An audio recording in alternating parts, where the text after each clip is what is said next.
Have you always struggled writing DAX measures in Power BI? Well, maybe those times are over, because now we have visual level calculations. Now, let's see if this is the start of the DAX revolution.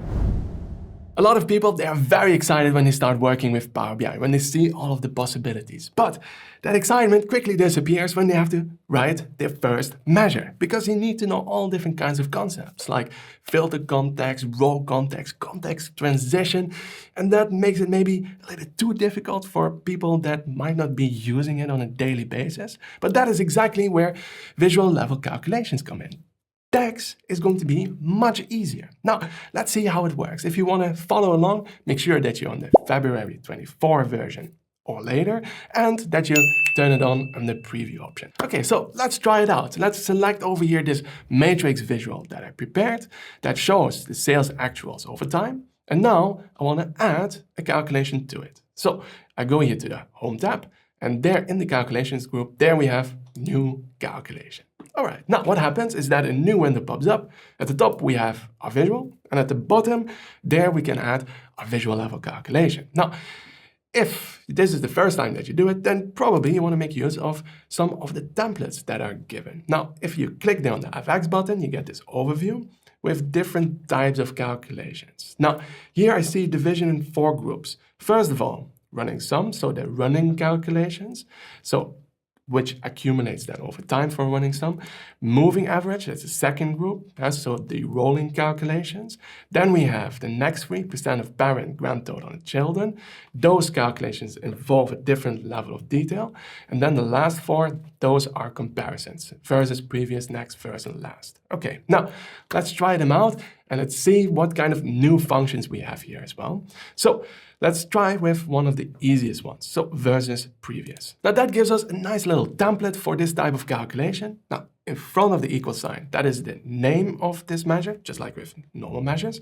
And then here we have a reference to a value field. Now, that value field needs to be in the visual. If it's in your data model but not in the visual, you cannot refer to it, okay? So I can replace this then with sales actual. Now, it always helps to go and have the square brackets open. Then here we have that measure. All right, perfect. So here we have a new function, previous. That is then the previous item within the partition. Now it will become clear what that means in a second. So over here, I can also get rid of field and then replace that with sales actual. And ta-da, that's it. It is easy as that. We have now the difference period over period. So if you look here at the top, if you go from Q1 to Q2, that is minus 4.6 million. And if you look at the year level, there we have the difference between the years. So it recognizes, here we are in the year partition, and then we are comparing the 2019 value versus the 2018 value. The previous value is minus 40 million. All right, now let's go back to that calculation for a second. Now, at any point when you want to edit the calculation, you can always go here to the builds panel, click there on that arrow, edit calculation, that brings back that formula. All right, now over here, the interesting part is this function, previous. Okay, now I'm going to copy it, click here on that check mark, and then add a new column. All right, and I'm just going to call this one previous period value. Okay, press enter. And you see that returns the value from the previous period. So when we are in Q2, it returns Q1 value. When we are here in 2019, it returns the value from 2018. So the question is this really that much easier? Well, let's have a quick look. I'm going to click here on back to the report and then open here the data panel. Now, I prepared already a measure that shows the alternative. Well, calculate sales actual total. Then I have to go one period back with the data add function. And you see, these are not straightforward functions for at least somebody that's just starting off with Power BI. All right. And now, well, previous is much more intuitive, I would say, right? So DAX suddenly becomes much more understandable when we can do these visual level calculations. All right, now let's go back. So I go here to the builds panel. I want to go back to these visual calculations editing menu. So just click on one of them, edit calculation, and that brings you back. Okay. Now, if I want to add another calculation, then just make sure that you click first on the check mark, then templates. Now here we have versus next, first and last.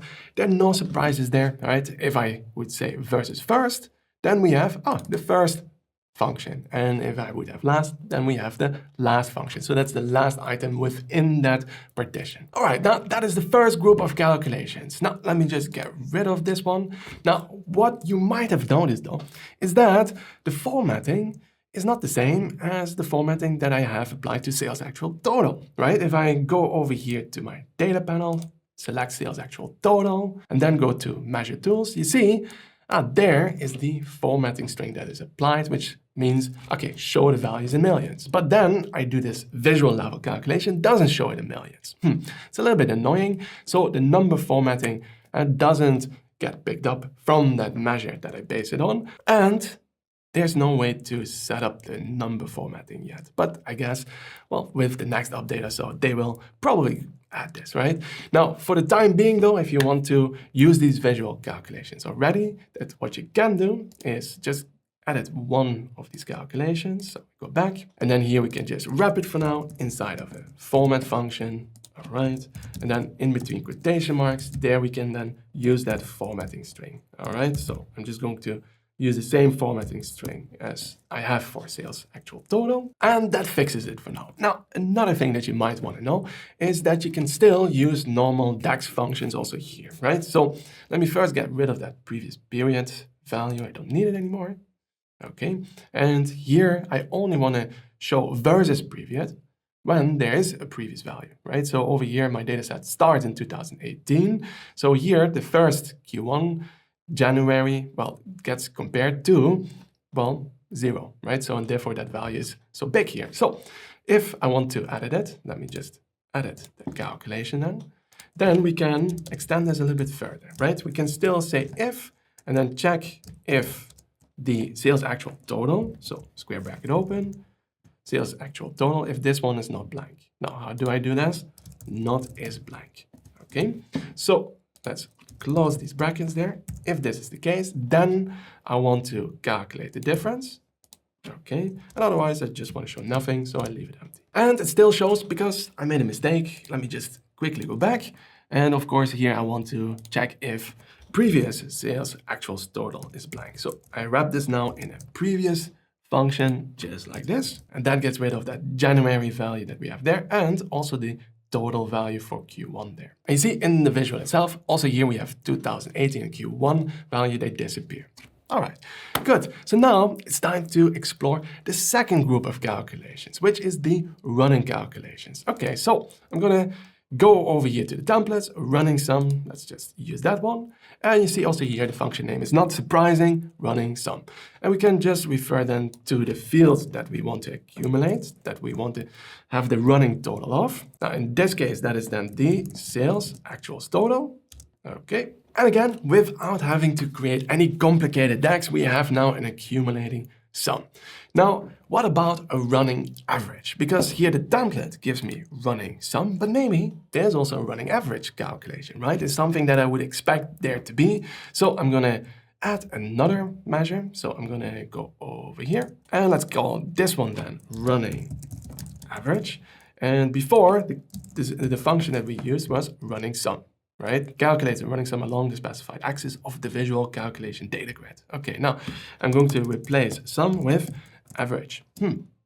Doesn't exist yet, you see? Or running max, running min, calculations or functions that you expect there to be, they're not there yet, but I guess they probably will add them at some point, okay? So that's a little bit too bad for now. Okay, now let's then go on and explore the third group of calculations, which is the moving calculations, the rolling calculations, like moving average, okay? So I'm going to click there on DAX, and again, let's go to the templates. Now from the templates, let's click on moving average, and over here we have again the name, moving average is fine for now, and here we have the reference to the field. Now the field, in our case, is going to be the sales, actuals total, and window size. So I want to go 2 periods back, right? So over here, 2, and include the current period. Okay, now, anytime when you want to see what this function does, this new function, just go there, control space, and then here we have the description. Now, if I zoom out, you see it a little bit better. So calculate the moving average along the specified axis of the visual calculation data grid. Okay, sounds good. And let's press enter. Now the moving average is not a simple calculation usually, but here you see with just the moving average function, we seem to have calculated the moving average. Okay, now let's go back to the report so that we can see it a little bit clearer. So over here on the left-hand side, there we have sales actual. Here we have the moving average. Let me just move the two next to one another. And now you see here we have the 3-period. So not the 3-month moving average, but 3-period moving average. So here in Q3, this is taking the average over Q3, 2, and 1. If we are in Q1, well, the value is the same because there are no previous periods. And in Q2, it's kind of incomplete, right? Now, if you want to exclude these two, where you do not have 3 periods, then you would have to adjust that calculation further, right? And that would add, again, a little bit of complexity, all right? Now, for not showing the versus previous and running some calculations, you can just hide them or remove them, right? So if we go back over here, I can edit the calculation. You see there's this little hide icon, and I can just hide them or remove them if I don't need them, okay? And that is also for that original measure. So that original sales actuals, well, you don't have to show, okay? Now let's go back to the report. Let's see how this looks like in a line chart, because usually you would see that moving average in a line chart. Now, if I go to the month level, and maybe let's take the quarters out for a second, that looks quite nice, right? Now you see that moving average smoothens the line so that you don't see these fluctuations so much from month to month. Now, it might be though that you want to see maybe 4, 5, 6 months moving average. That means you would have to go back, edit the calculation, and then here instead of 2, you might want to have a 5 so that you have the 6-month moving average. And if we then go back, you see an even smoother line. Now, if you're wondering what's up there on the y-axis, why does it show 0, 0, and 0 million? Well, that is just formatting. Let me just go here to y-axis values and then set the display units to none because the formatting is controlled over the measure. And you see there we have it showing in millions, these 2 commas there before the decimal separator. So you see for the moving average, pretty easy to set up. Now, also here, the comparison would be a long measure. Now, although it must be said, there is also a way to use quick measures, right? To create that moving average. If I go here to quick measures, select calculation, and then here we have time intelligence, rolling average. There, we can say the base value should be sales actual total. Then the date should be from the date and then the date column. All right. But then you get an error because you have to provide a date hierarchy. So you run into issues sometimes with these quick measures. But let's say you are able to create a quick measure, then that quick measure would look like this, which is not very understandable for somebody that does not have so much experience with writing DAX in Power BI. So yes, it's easy to create, but the code might be a little bit intimidating and throw you off when you want to make adjustments. Okay, so let's go back. Now, another thing that needs to be noted is that when you have a moving average, then the x-axis is always categorical, right? If I go here to formatting options, x-axis, you see, cannot switch to a continuous date axis, okay? Now, of course, I can make it look better by turning concatenated labels off and the title. I don't need those, I can turn them off, okay? So now, another thing that would be nice is if we could control that moving average, right? So if the user could just say how many months the moving average should be calculated over, or how many periods.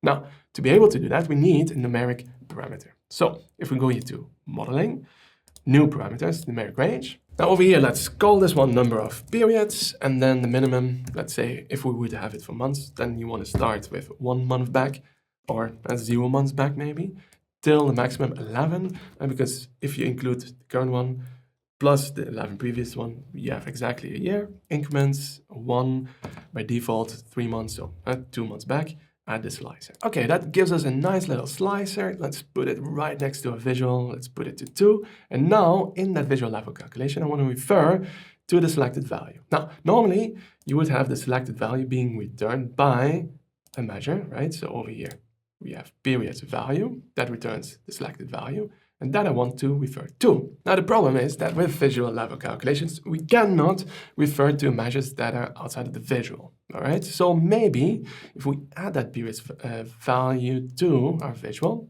okay, now it messes up the visual a bit. We have there that line at the bottom, but I don't care. Okay, then I go back to the visual level calculation. So here in the builds panel, go to the visual level calculation, edit the calculation, and then instead of 5, I can refer to the number of period value, right?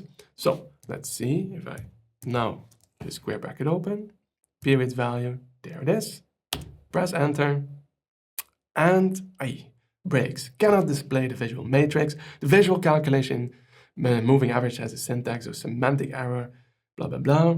And the moving average expects a constant as argument number 2. And it's not a constant, so therefore a reference to a measure there is not going to work, even if that measure is in the visualization. That's a bit of a pity. So hopefully that's going to change. So let's edit the calculation and let's just hard code it then for now. 2. Okay, that also brings up the question, what about field parameters? Can we use field parameters? And let's quickly check if that's possible. So I'm going to go to modeling, new parameter, fields. And let's keep it simple. So this is going to be a period switch. Then over here, I want to have from the date, I want to have the year and the month. Okay, and let's take that slicer and put it instead of the other one because we don't need that one anymore. Okay, then we can go back to our visualization where we remove the selected value from that numeric parameter. Okay, but now I want to have the ability to switch between the year and the month. Okay, now I'm going to go over here, and instead of having here the calendar hierarchy, I'm going to get rid of it. And now, of course, this will break because this measure doesn't have the breakdown anymore. Okay, so click here on the x-axis, period switch, and let's add this then over there. And when I add it, you see that the field parameter doesn't work anymore. Even if I switch here to the month, it just says year, month. So you see, a field parameter doesn't show anymore as a field parameter, okay? So that's probably then not working. So I have to, well, go back to our visualization and replace it again with what we had before. So year, month. Now I have also tried to first add the field parameter and then do a visual level calculation. Also doesn't work, okay? Then it would just simply not let you. Okay, so numeric parameters, field parameters, not an option just yet, but it will be there at some point. All right, so here we have a moving average, which is nice and probably the most common rolling calculation that you want to do. But is it also possible to do maybe a moving sum or moving total or moving max and moving min? Well, let's go back over here to that visual level calculation. Now over here, let's just see if we can replace average with the moving sum. No, moving max, min, no, only moving average. So for the time being, it's only moving average, unfortunately, because having moving sum, max, min opens up possibilities. Now at this point, some of you are probably thinking, these type of calculations, don't I know them from somewhere? Yeah, these are kind of like table calculations in Tableau, right? So let me switch quickly to Tableau so that you can make a comparison. So here I am in Tableau and I just created a visualization that shows the sales development over time. And I want to have the moving average, okay? Now, what you would do here would be the following. You just go to that field, sum of sales, and then you have table calculations. Running total, difference, percent of total. Sounds familiar, right? Now, if I then go here to moving average, then boop, we have a moving average. You see, it's moving the line. Now, if I want to, well, adjust it a little bit further, then I can always go back at a table calculation. And you see, here we have the type of calculation, table calculation, and we can say how many previous periods, right? So I can smooth it further, etc. Okay. Now, that is basically what we now have in Power BI as well. But the interface here in Tableau is still a little bit nicer. But again, it's just a preview option in Power BI, and let's see where we are in a couple of months from now. And before I forget, here you do have the option to, for example, change that summary aggregation to sum, minimum, maximum, and it's the same for the running calculation, running sum, min, max, average, and that opens many possibilities. All right, now let's go back to Power BI. Now there's still a fourth group of table calculations, visual level calculations. So let's go back over here to our example. Now over here, I have also matrix, but I just changed the breakdown to product category, all right? And now over here, I want to add a new calculation from that fourth group, right? So that is here, percent of parent, grand total, and average of children. Now, if we say percent of parent, then here you see it gives us nicely the template. We can divide the field. Now, what field do we have here? We have sales actual total and a new function, collapse, all right? Now, collapse what? Now, here, again, the field, sales actual. And what do we have on the axis? We have the subcategory, okay? Super intuitive and easy to write. Now, here you see we have now the percent of subtotal. Perfect. And what about the percent of overall total, or the column total? Now, let's try that one as well. We have over here percent of grand total, which gives us almost the same. So we have here the reference to the field, sales actual total, but instead of collapse, we have collapse all. Okay, so one of these new functions that we need to learn.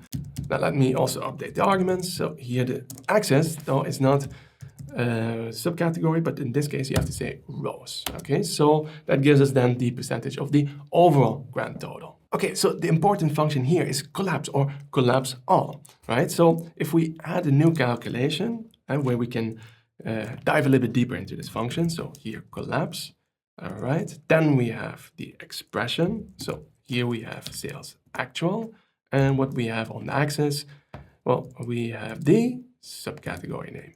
Okay, let's close the brackets. So you see that returns the sum of sales at the category level. It excludes the subcategory.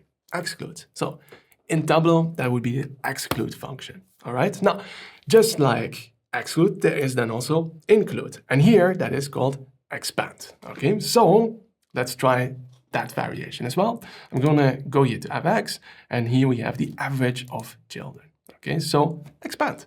Now, if you want to see the description, right, control space, click there on that little arrow, retrieves a context with added levels of detail compared to the current context. If an expression is provided, returns its value in the new context, allowing for navigation in hierarchies and calculation at a more detailed level. Okay, so here that basically means that we can say expand, right? Now, let's say we want to have the average, sales actual, and then here axis is subcategory.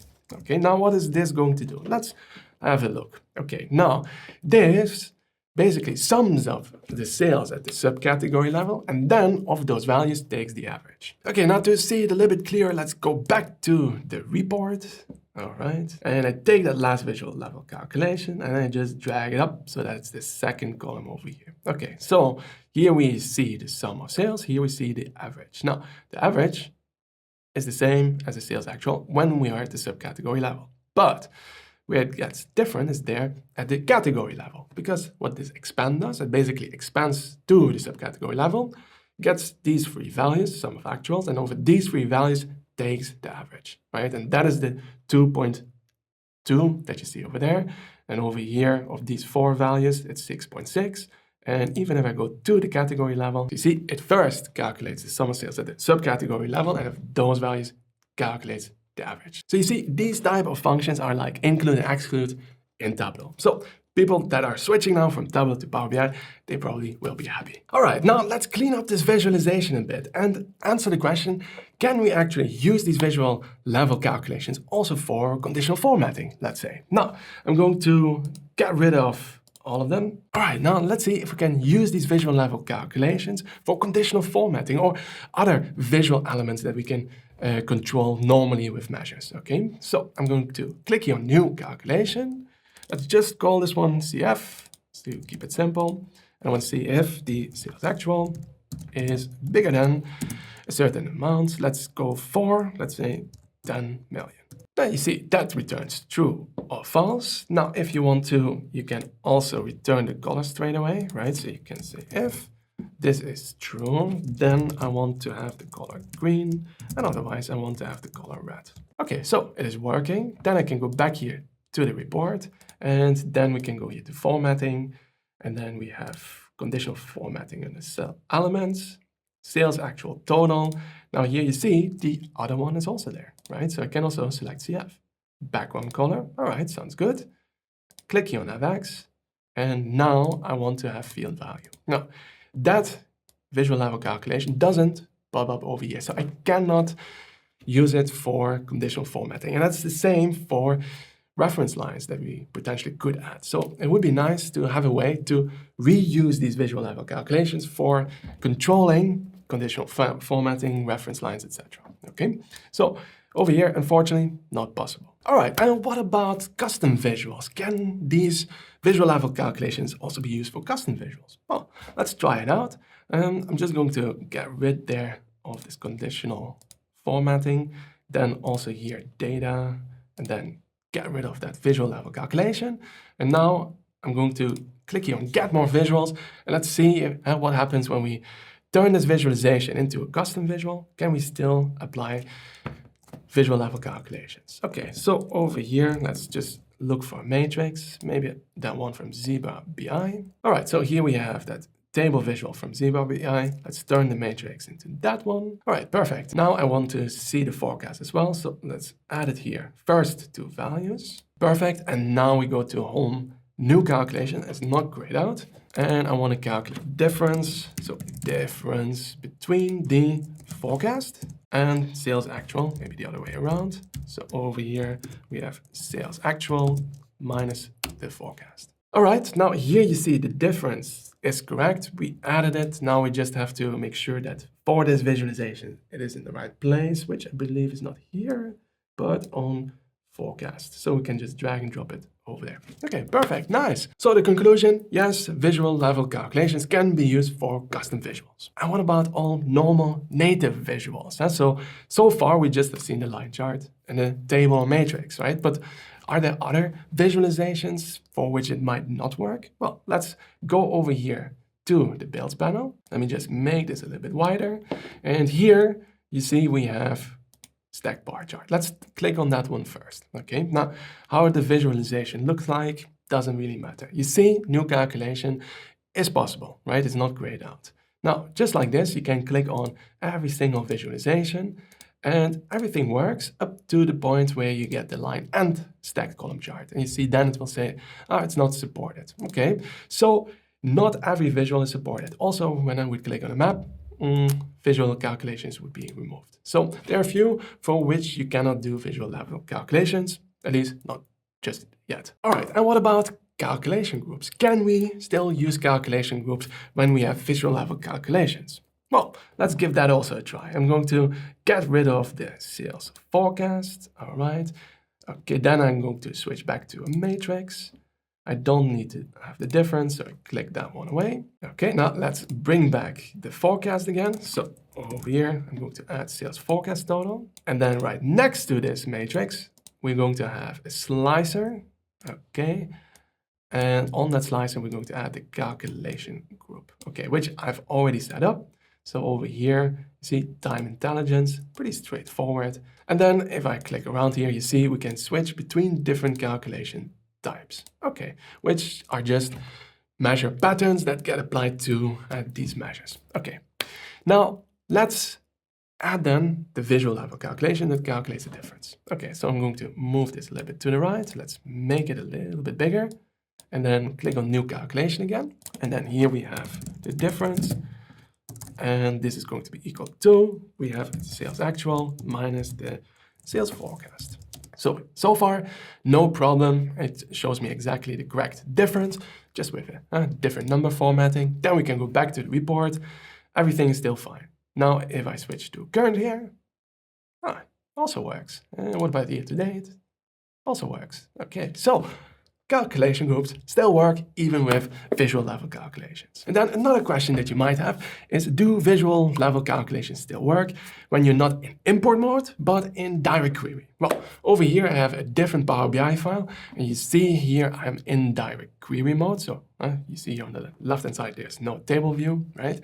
And here we have a visual level calculation that calculates the moving average, right? So you see over there, everything still looks fine. Also here, the button is not grayed out. We can do all of the visual level calculations, just like in import mode. All right, and then the very last question for this video, and that is, what about speed? Are visual level calculations maybe much quicker or slower than normal measures? Well, over here, I've set up an example where we have the visual level calculations for the moving average, that one over there, and over here, one visual that has the sales amount moving average, but then using a measure that was generated using quick measures. So that looks like this one. Now, to see how long the DAX query runs, what we could do is go here to View, and then just make sure that the performance analyzer is turned on, and then here on the right-hand side, you might still have to click on it as well, and then we can start recording. Now, if we then click on Refresh Visuals, we see how long each visualization runs for. Now, it's about the same. However, there's a 1 millisecond difference, so we can ignore that.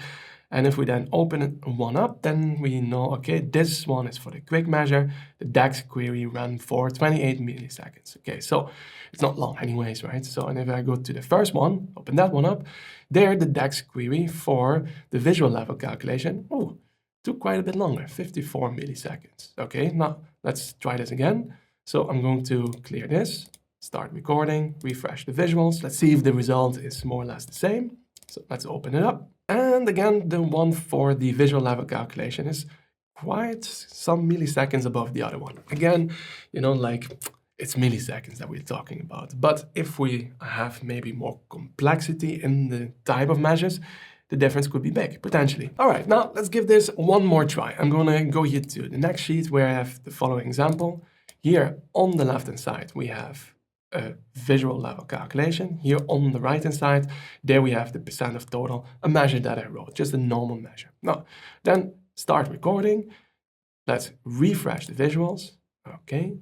Then I see over here clear difference. However, which one is which? So the first one, that is the one here on the right, DAX query ran for 25 seconds. Then I go here to the second one. All right, that's the one with the visual level calculation, 47 milliseconds. So almost twice as long. All right, so here the question is, what is more important? The convenience of writing these measures using visual level calculations or the performance improvement that you get of writing normal measures? Well, over here, we're talking about a few milliseconds. So definitely I would go for the visual level calculations in that case. But if this becomes 100, 200, 300 milliseconds, well, then it becomes a good argument to still use normal measures, okay? So this, of course, needs a little bit more proper testing. All right, so am I excited about visual level calculations? Very, because DAX is just a big hurdle that a lot of Power BI users never overcome, and visual level calculations can change this. Now, of course, Power BI probably is looking at what Tableau did there with the table calculations, but it makes sense. It is a little bit easier than normal DAX. However, a few improvements are still necessary. So the limitations, as I see them at the moment, is that, well, number formatting, that's a big one. We have no possibility to use field parameters or conditional formatting. There's no way to reuse the visual level calculations yet, right? So we cannot store them in a model. In Tableau, you can just drag and drop them to your model, I guess. And that's probably also coming to Power BI at some point. Then we are still a little bit limited to what type of calculations we can do, right? We have running sum, but not average sum or max sum. And it's the same for the moving average. We don't have a moving sum or a moving max, right? So that would still be nice. And the visual level calculations, they cannot be used yet in a combo chart, which is quite a big one as well. So let me know, what do you think? Do you think that visual level calculations is going to start a whole new DAX revolution? Yes or no? Let me know in the comment section below. Now, I hope that this video was helpful.